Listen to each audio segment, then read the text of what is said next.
We are live. Happy Friday to you. I will go ahead and do it and reuse the joke. I am not a cat. We're going to do that every Friday. Every time we're live. Because the crowd loves it. Adam, if it's Friday, what are we doing here? What are we, why are we on the internet? We're going to have what's called the Vincent Brothers Like and Share, Learn a Little. That's right. I was looking for the logo. So every week we hope to bring some sort of nugget to the interwebs where hopefully you learn a little. And today we're super lucky to have a guy we met a few months ago. His name's Kevin Heras. He is a co-founder of this neat investor portal called InvestNext. And full disclosure, we are subscribers to the InvestNext portal. And that's kind of why we brought you here, because anybody that's done this sort of thing, we do syndication law, so we deal with the upfront side of people raising other people's money. Well, there's always these inevitable questions on, when am I supposed to disperse, or what's your recommendation? How does this all work? InvestNext takes a lot of that mystery out, and we're super pumped to have him on. Yes. So rather than have a patchwork of chaos, spreadsheets and emails or paper mail. Do people send the mail? Probably. Yeah, perhaps. Paper checks. Yeah, paper checks. That's right. We'll let the professional talk a little more about it coherently. Without further ado, let's peel back the curtain here, and we get. Come on out. Bam! It's Kevin. What's going on? Hey guys, thanks for having me on. Yeah, you didn't know what you signed up for. You are welcome. Yeah. Thanks a lot for coming on, man. It's not often we get super high rolling co-founders on the show. Yes. Hi, welcome. Fellow Midwesterner, tell us a little bit about what's going on outside your window today. Well, we have the snow is melting, so the last 2 weeks have been pretty crazy with the weather. And the thing is, like, if people that know me know that I grew up partially in the UP of Michigan. So like if you go up, I'm doing the hand thing, but if you go, I'm kind of reversed here, but if you go to the point of the state where it's like right in the Great Lakes, there, like an average winter, it's like 6 feet of snow. I mean, it's just another world. And so like, I have no right to complain about winters, it being in kind of Metro Detroit area. But yeah, anyways, I'm happy because like outside right now, it's blue skies. It's like 40 degrees. Yeah. So, and of course, my parents that live in Florida make fun of me and say, "Wait, you think 40 degrees is?" So, anyways. They wouldn't understand. You cannot win. You get it from the cold people and from the hot people. Yeah, it's tough. Yeah. you got a tough gig. So, why don't you tell us a little bit about InvestNext and how did that idea come to fruition, and kind of how did you find yourself getting into this sort of company and opportunity? Yeah. So InvestNext was kind of serendipitous the way it got started. I guess maybe a little bit on my background. I came from sort of technology product development background. So previous to InvestNext, I was working kind of doing the corporate track, and then making consistent money. That sounds fun. Oh, cool. That sounds really cool. That sounds fun. Yeah, that was like kind of like that's kind of the rest of my life. That's what I'm doing. It's like, so the thing is, like, even being in that space, I was going into corporate America. I mean, I already had a kind of a mindset that I really wanted to work on something, a project that I could really own and work with the team on. And that actually came from the time I was actually working at Handshake, this was during college. I mean, I was like my third year in college. I was like technically employee number one at this startup, which started in a dorm room. And Handshake is like, if you don't know about it, it's basically it's like the LinkedIn for college students. So any students that go out and search for jobs as they graduate, it's basically a unanimous kind of a platform to go out and kind of find your career. So today they're out in Silicon Valley. They're multi-billion-dollar company. I mean, for me, like that, being in that environment, like seeing what we took to market just from the ground up was just totally. Yeah, it was an incredible experience. So anyways, I always kind of carried that at the back of my mind. I was like, that was really cool being involved in that. So did the kind of, again, back to kind of my general story, went the corporate route. A few years in, met my co-founder, Michael Giese, and he is yeah, if you're in the engineering world, I mean, he is a rock star engineer, and he is, I mean, the kind of person that has an incredible product and engineering mind. So he had been working on this project on the side for another consulting, just as a consulting gig for real estate investment fund, and they basically needed kind of a system to run their investor management, reporting, and so forth. So it's pretty simple. This is like pre-InvestNext. Yeah. But it was good enough that a lot of the limited partners, investors that were on this system, they're like, well, this is actually this is great, because like I actually run deals as an LP, but I'm a GP in another deal, or actual partner that's actually running business. Like, how do I get my hands on this? So we met up and we got introduced, and we were just kind of playing around with ideas like, well, there could actually be a market for this, like an actual market for this solution. So we spent like the better part of half a year just researching, talking to, various investment firms, syndications. And at that point for me, it was like, okay, well, I'm completely jumping ship. I'm going to do this. There's a massive gap in this space to go out and really kind of provide a platform, a syndication platform. So fast forward, 3.5 years later, today, the way that what InvestNext is, the platform is designed to go out, raise capital from your investors. Once you raise that capital, you're managing in the platform, you're paying out distributions, reporting, and so forth. So it's really the end-to-end life cycle of raising money for your real estate deal, managing it, and of course, providing that professional experience for your partners. So that's kind of the long-winded story. We grew kind of from a handful of proof of concept customers that really helped us build out that kind of the core of the platform. And then from that, within the first 15 months, we got 70 syndications just fully ramped up. And then from there, today we're at 300 plus syndications on the platform. So it's been really exciting. And we know that we're just kind of barely scratching the surface. So I get pretty excited about this. Great. So nice. Cool. Yeah. So your background was with corporate. You came and you made the leap. For those who have thought about that or are considering that, talk a little bit about some of that, how you got over that fear or how you just made it. Was it good enough product that it was that appealing, or how'd that go? Yeah. So, it definitely wasn't like, I'm never going to compare myself to like those, like, you hear those crazy startup stories. Like if you ever hear about like the founders of like Airbnb, where the guys just like moved out to SF and like they had like $1,000 in the bank and like Right. like 3 weeks left. Just make one up. Yeah, you guys got to come up with that. That's like not. For me, it was there was definitely a transition period of obviously it's nights, right? You're working kind of through the nights, like meeting at a coffee shop with your co-founder, and you're kind of really putting the ideas together, putting the business model together. And for the longest time, there was a good, just kind of half year of just doing that. And at one point, we were very early on, we were able to kind of lock in some initial customers that we were generating enough revenue that just like, look, this is a very consistent model that we can, even just between just founding an early company, we can sustain ourselves, and we know we can grow within the next 1 to 2 years. So it was certainly a calculated decision in terms of being smart about it, but at the same time, there was a certain point where it just the bandwidth of actually leading the corporate track, kind of having your day job versus fully focusing on the effort. There was a point where it was just a decision to completely shift gears, and so. Nice. It was a very gradual to kind of answer your question. So okay, yeah. So you didn't just live in your car just for fun, so you'd have the story for a week or whatever. No, I don't have that crazy story. Yeah, same here. Okay. One time I worked till almost 9 p.m. It was pretty cool. Yeah. So it sounds like you had essentially like some like springboard essentially clients, right? So somebody had a syndication. They heard about, they were the LP on that initial one where he was working at that first gig, and then just kind of went off from there.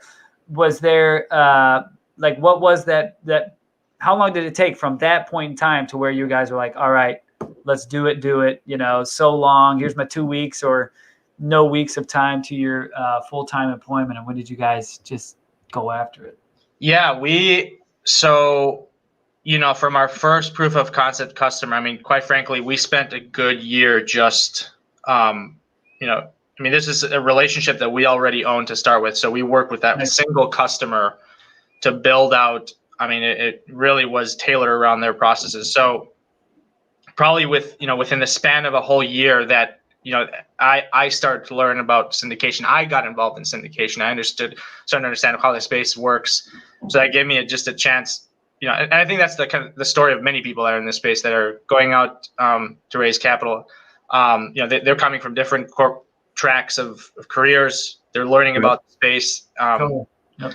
And so it really, I was kind of in that same journey. I was fortunate enough that I was paired up with a really smart mind in terms of how to build platform and systems.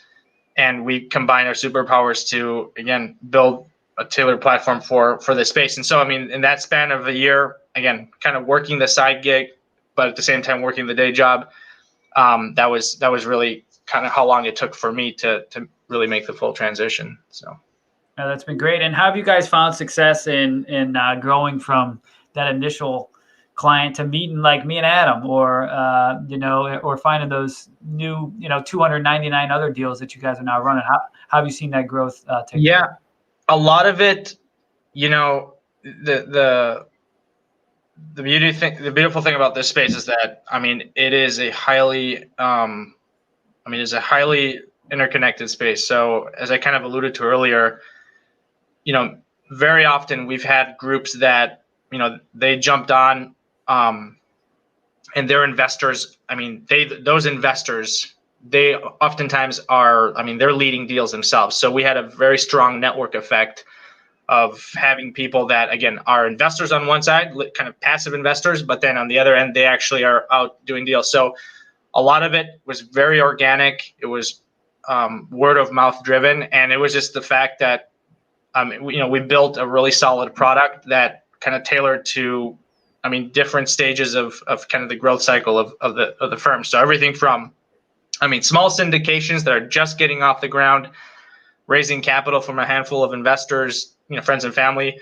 But then, of course, we were, from that point on, we also have groups that jumped on. I mean, they're institutions. They're running, thousands of kind of investors reporting. They're paying out distributions and kind of in the billions. So like they're kind of very different groups, but we had the rapport from kind of these larger groups being able to kind of work with even the smaller groups. So definitely. I'm embarrassed that you disclosed Adam and I are dispersing billions at a time. This is so embarrassing. We should have gone over that beforehand. Yeah. That's good, man. That's crazy. Yeah. That's for us. I mean, we've tracked those metrics over time, and that to us, when we look at our dashboard and we think like last year alone, we saw like $2 billion plus in transactions through the platform. It's extremely validating. I mean, it's meaningful because, we're not just talking about, just kind of a system for, storing files and right. have some basic functionality. These are real dollars. Yeah. That are being transacted through the platform. So for us, I mean, end to end, it's like, it's very validating to see that people have trust in the platform and that they're actually running their business through it. So, it's really meaningful for us.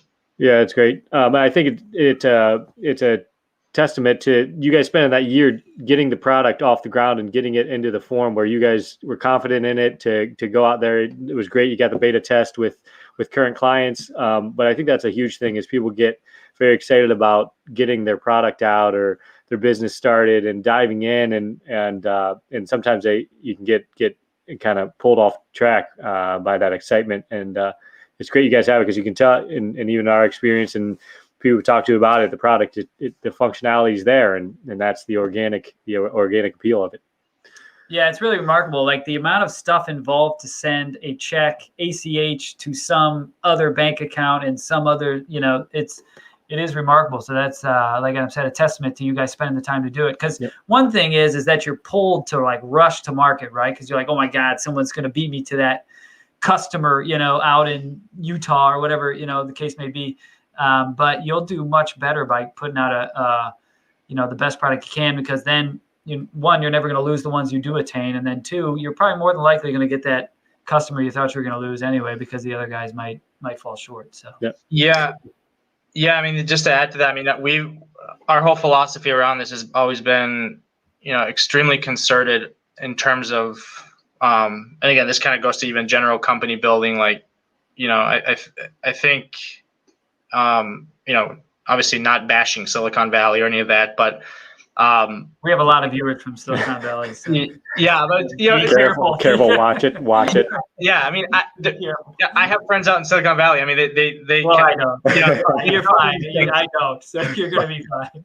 But I think even in recent years, we've definitely seen the dangers of kind of call it the unicorn effect, right? Like people going out and, I mean, they're raising a lot of money to on a concept, and again, many sometimes they turn out really great, right? But it's like we're definitely very concerted on that model. I mean, we definitely don't want to be we've definitely heard of like the bad things, like like WeWork last year. Like I'm not saying it's a bad company. I think it's fundamentally there's a great model there, but again, I think there can be a lot of hype that you build, but the whole point is, at the end of the day, it's really going to be around the measured value of the platform, the traction you have, and that's really been our measurement. So we don't take the next step unless we know we're really ready for that. So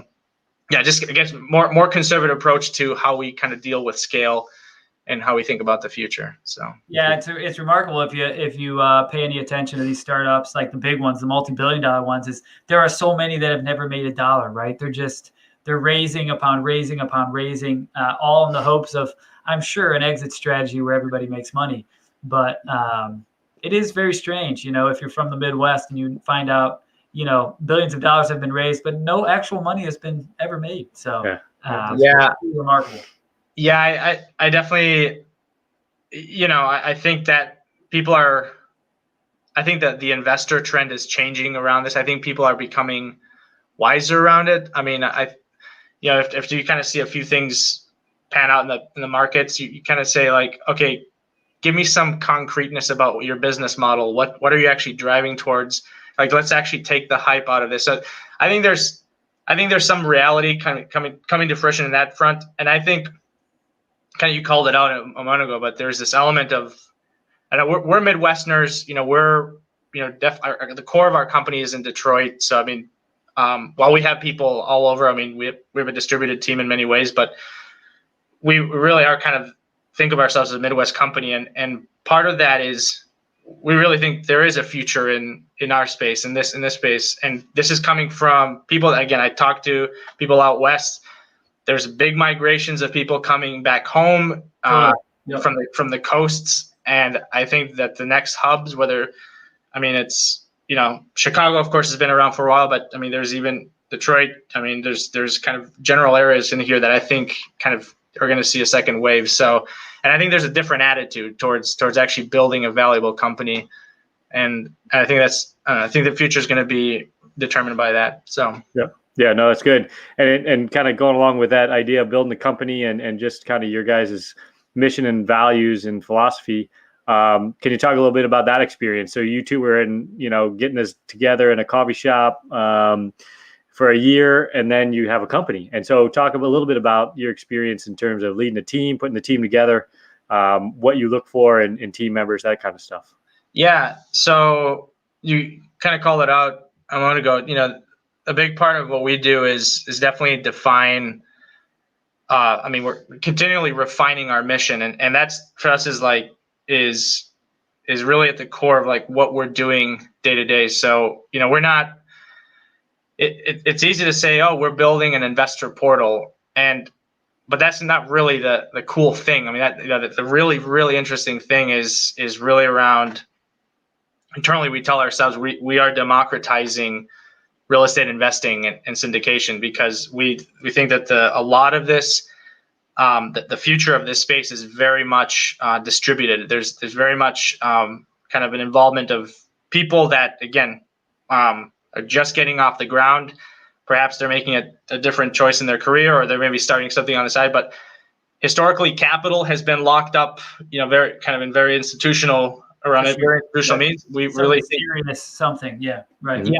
And so our goal, it's just how do we simplify that entire process? I mean, the entire syndication process. And today, again, we're doing some very practical things in terms of being able to raise capital on the platform, run transactions, and so forth. But I mean, the downstream of that is really creating a network effect for sponsors, investors to collaborate on the same platform without any barriers. So anyway, so long-winded, that's our mission. A lot of the team internally gets excited around that. They see the vision. And so from that point on, whenever we're recruiting, we're adding people to the team, we're kind of explaining that we're trying to create a different market, a different paradigm on this. And so that when we gauge excitement from candidates, whether it's engineering, whether it's, product design, whether it's, growth, it's really all based on kind of their reaction of that and how they tie into our mission. So yeah. Well, what I think is really fascinating about your product too is that people that have syndicated for a long time,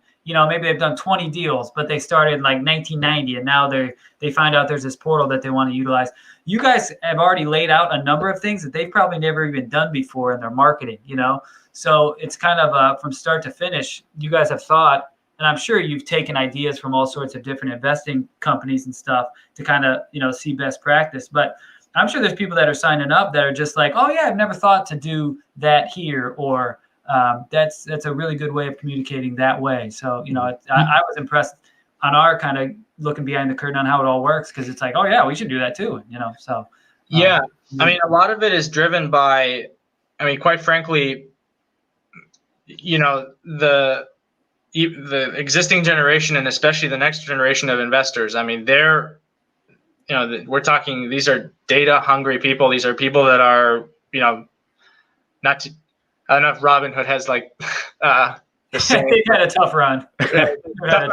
Like even maybe the old Robinhood, the one you've heard of as a child. That yeah, yeah. It's just like people are, they're used to having transparency in their investments, and so that's the next generation of investing. So, when you think about doing deals in real estate, it's not so much going to be, there's always going to be an element of relationship, and you're building up a close network of people that you're working with. But as you start to scale up, people are, you have to have a professional storefront in a sense. So for sure. Yeah. In the process of actually investing, it can no longer be a black box. It can't just be like, hey, I just emailed you a PPM, like, here you go. Never going to look at it, by the way. Yeah. Never going to look at it. No. Yeah. So the intent is like, I always use this example, but I really see this space going in the same direction.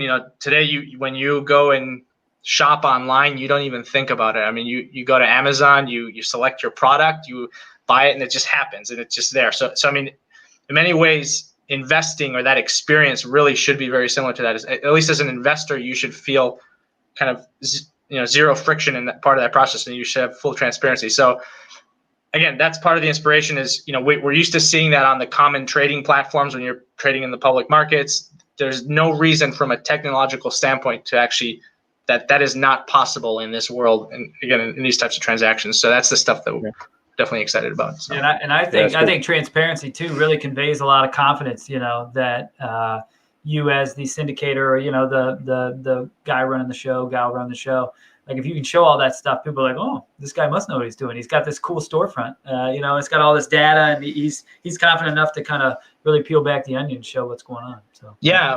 And at the end of the day, those, everything that you even as an investor, that everything that you're seeing, in effect is, at least through our platform, it's completely driven by the actual numbers that exist in the platform. So there's nothing from a fiduciary standpoint, there's nothing that the actual sponsor can fabricate. You have a full visibility into your returns as an investor. So that's kind of the level of transparency we are trying to create with InvestNext for the investors. So. Cool. That's cool. This brings us to our next part of the show. Yeah. So we've ripped off. We talked about it earlier. There's some kind of amateur hour YouTube hardly interview. known. Hardly known. They talk about some sort of social media post. They got the idea from us, I think. It's actually called "Let Me Know About This Photo." Is that what we landed? It's got a great ring to it. It's got a great ring. So we're gonna look at a picture, and you're gonna have to explain. You're gonna have to let us know, us and the viewers. Yeah. Let's find it here. Bear with me here. Joe, can you pull it up? Oh, and then we're gonna show the sweet portal. After. Yeah. We'll save that for later. So, can you tell me when you see this cool dude in the photo? Who's this pool shark? Who is this guy stealing my money? Oh, I need answers. What do we got going on here? This is okay. Let me. He's winding up. Yeah, I he's speechless, people. He's speechless. I don't know why, but I had a feeling you were going to pick this picture. You're welcome. You're welcome. Great mind. This was not intentional. I promise you, I was not posing. I'm just kidding. The bottom of my heart, I was not posing. I have a good friend from Argentina. He's a photographer, and we were out just shooting pool with the boys. Yeah, no big deal. This guy always carried his camera with him, so like he'd always be like taking pictures and whatnot. So. Yeah, he just happened to catch me in this very. Where are we at? Where are we at this bar? Where is this place? This is in Royal Oak, Michigan. Nice. And we got to check it out. I think it's O'Toole's or something. It's like a pool bar in Royal Oak, Michigan. So I bet you took somebody's money there. Yeah, did you? Yeah, that's what I was gonna say. Did you win that match? I was just gonna say I'm terrible at pool. So well, you wouldn't know from the picture. Yeah, that guy's a good photographer. Yeah, that's cool. Well, we'll check out O'Toole's. Yeah, cool. And we're also going to show you some other really radical. Let's see here, pulling it up. Check out these guys. Wow, look at this storefront. Look at those guys. Wow. That's us. That's pretty cool, huh? I was impressed with how easy it was to throw this stuff together. So we that's what our storefront looks like for the old login. So yeah, I'm getting giddy here because there's more cool things coming soon on the side of things. Sweet. Can I put like more pictures up there? Yeah, I mean that's really all I need. So yeah, I think you guys will like it. Cool, dude. Oh, and then to say, so this is Daryl. He's a Michigan guy. He's a Detroit guy. He's our partner.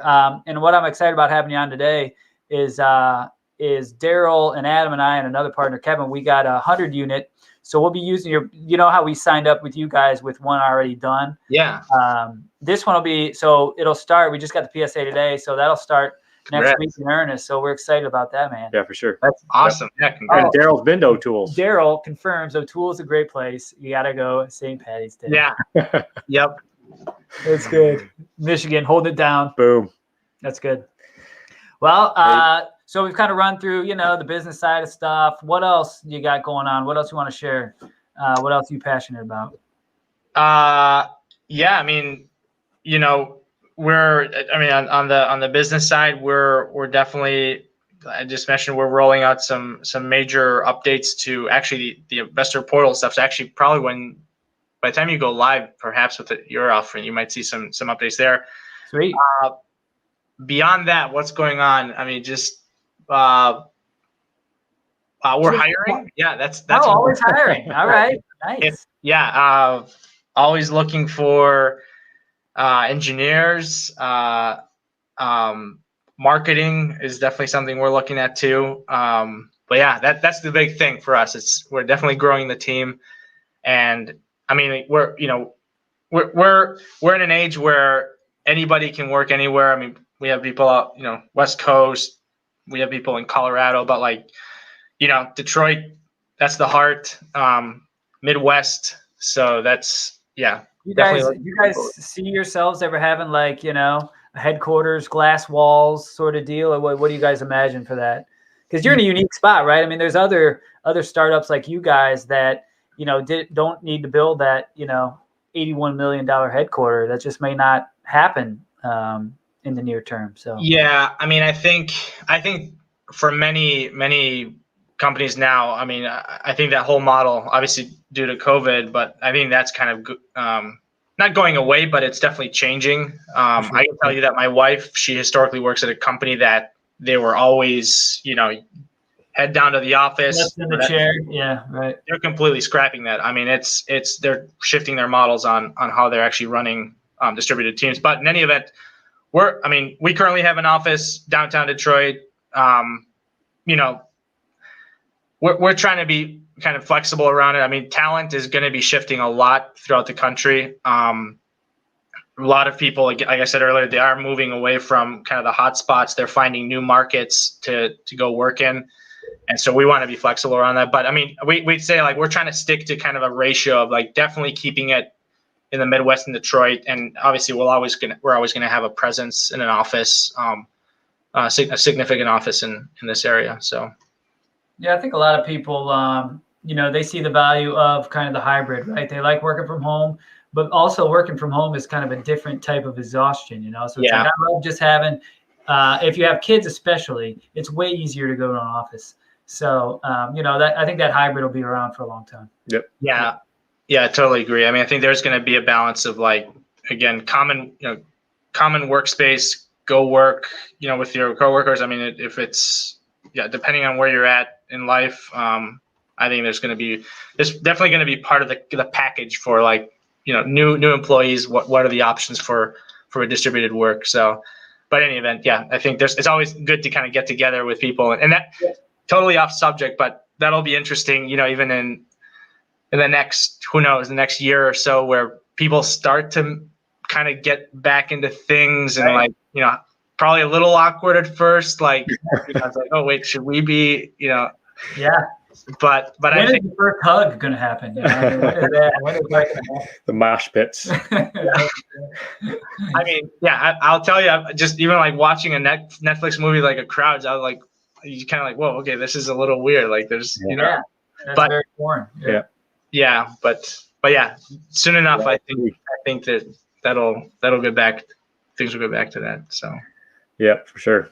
Well, thanks a lot. Appreciate it. Appreciate it. Yep. So enjoy your Friday and your weekend. And thanks, folks, for joining us. Check out InvestNext. That's InvestNext.com. That's right. And thanks a lot, Kevin. And what's the best way to get in contact with you, Kevin, or your company? Just going on? Yeah, you jump on the website. You can chat with us right there. And of course, you can reach me right at my email, kevin@investnext.com. So that's my direct email too. So solid. All right, buddy. Well, thanks a lot for all the time. Yeah, no, thanks for having me on, guys. We'll see you. Talk to you soon. All right. Likewise. Okay. Thanks.